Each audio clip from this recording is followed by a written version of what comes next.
সেটা হচ্ছে যে এটি একটি উচ্চাভিলাষী ফাঁকা বুলেট বাজেট। এটি হচ্ছে বৈষম্যমূলক বাজেট, সংবিধান পরিপন্থী বাজেট, প্রান্তিক জনগোষ্ঠীর জন্য অর্থহীন বাজেট। এখানে শুভঙ্করের ফাঁকিতে ভরপুর একটা বাজেট, এমন একটা বাজেট যেটা জবাবদেহীন প্রক্রিয়ায় বাস্তবায়নযোগ্য বাজেট। এটি দুর্নীতি সহায়ক এবং অনৈতিকতার বাজেট,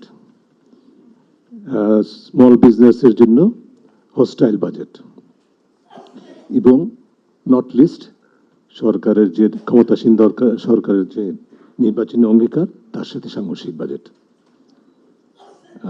এই কথাগুলো কেন বলছি সেটি ইতিমধ্যে ব্যাখ্যা আপনারা পেয়েছেন। তারপর দু একটা বিষয় আমি বলি, সময় কম। সেটা হচ্ছে যে প্রথমে যদি কালো টাকার বিষয়টা বলি, যেভাবেই ব্যাখ্যা করা হোক না কেন, এক ধরনের ব্যাখ্যা একটু ইঙ্গিত ডক্টর দেব বলেছেন, এবং আমরা সম্প্রতি সরকারের পক্ষ থেকে যে ধরনের ব্যাখ্যা বিশ্লেষণ দেওয়া হচ্ছে সেগুলো আমরা সব শুনছি। কিন্তু যেভাবেই দেওয়া হোক না কেন, মূল জায়গাটা হচ্ছে এটি আমাদের সংবিধান পরিপন্থী। 20-2 অনুচ্ছেদ পরিষ্কারভাবে কালো টাকাকে বৈধতা দেওয়া যাবে না এরকম ঘোষণা দেওয়া আছে। দ্বিতীয় হচ্ছে যে বৈষম্যমূলক, পরিষ্কারভাবে আপনি সৎভাবে উপার্জন করে 30% পর্যন্ত কর দিবেন, আর আমি অনৈতিকতার সাথে দুর্নীতির উপর নির্ভর করে চোরাচার চালানি করে দুর্বৃত্তায়নের মাধ্যমে এবং ক্ষমতার ব্যবহার করে রাষ্ট্রীয় সংস্থার প্রধান হিসাবে অধিষ্ঠিত থেকে সম্পদের মালিক হব, আর আমাকে বলবেন আপনি কিছুই লাগবে না, শুধু নামমাত্র 15% কর দিবেন, কোট এন্ড আনকোট।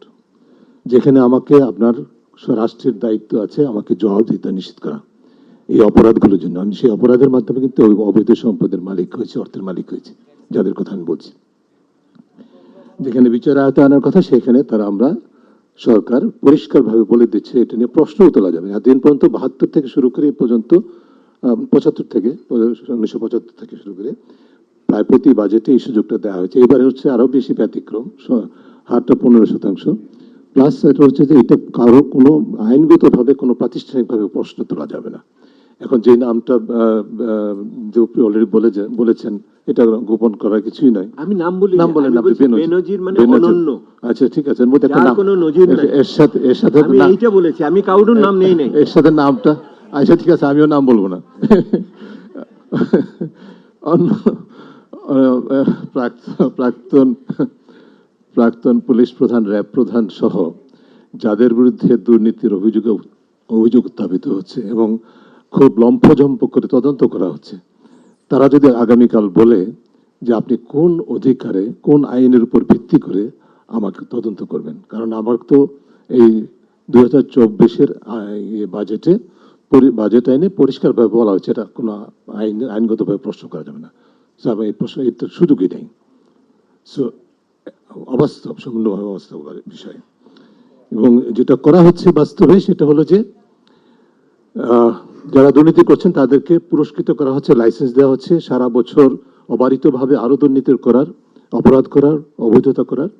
বছরের শেষে রাষ্ট্রের পক্ষে জাতীয় রাজস্ব বোর্ড তাদেরকে ক্লিন সার্টিফিকেট দিয়ে দেবে, এবং অনেককে আবার শুদ্ধাচার পুরস্কার দেবে, আবার কি বলে যেন উচ্চ করদাতা পুরস্কারও কেউ কেউ পেয়ে যাবেন এই সীমারেখার মধ্যে থেকেও। এবং প্রকারান্তরে আরেকটা জিনিস বলা হচ্ছে, দেশবাসীকে বলা হচ্ছে যে তোমরা কিন্তু এই পথটাই অনুসরণ করো।